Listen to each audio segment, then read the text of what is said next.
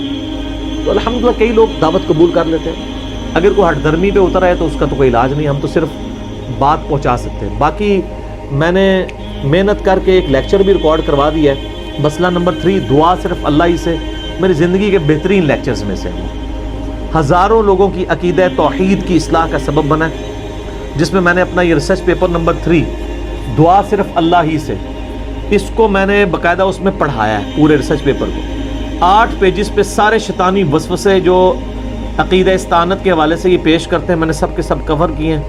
پچھلے دنوں میرا ایک کلپ اپلوڈ ہوا ہے یا رسول اللہ انظر حالنا پہ صحیح عقیدہ، وہ بھی آپ دیکھ سکتے ہیں۔